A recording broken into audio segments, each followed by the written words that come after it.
Eskerrik asko deialdi honi erantzun eta bertaratu zareten guztioi. Gaurko egunerako Talaia feministaren dosier definitiboaren aurkezpen saioa pentsatu dugu egitea eta hala diseinatu dugu. Dakizuen bezala, Talaia feministaren egiletza izan da olako prozesu kolektibo bat, bere on guztiarekin, eta sukalde lan horrek duen lan guztiarekin. Prozesu hori hasi ginen duela kasi urte bat, baino gehiago esango nuke, eta horre ibili gara talde sustatzailea lanean, eztabaidan, hartu berriak eta tartean dauden eztabaida eta zirrikitu guztiak aztertzen. Horren ostean, behin-behineko zirriborro bat aurkeztu genuen eta hori eraman genuen ere otsailaren 16an horeretan egin genuen halako aurkezpen eta eztabaida kolektibo zabal horretara.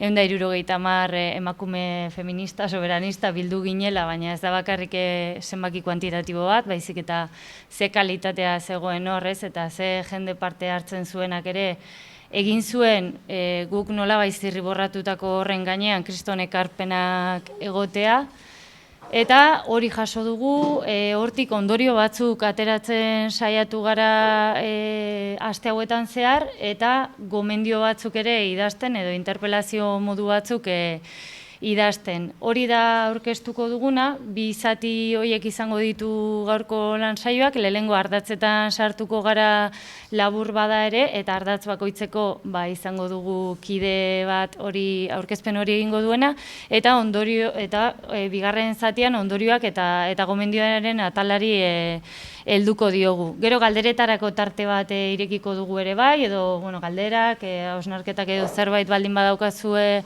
helarazteko, eta gutxi gora bera aurreikusten duguna da 7:30 bukatu beharko genukela beranduenez, 8etan ixten baldin bada lekua eta jaso besteak egin eta ordua errespetatzeagatik ere bai.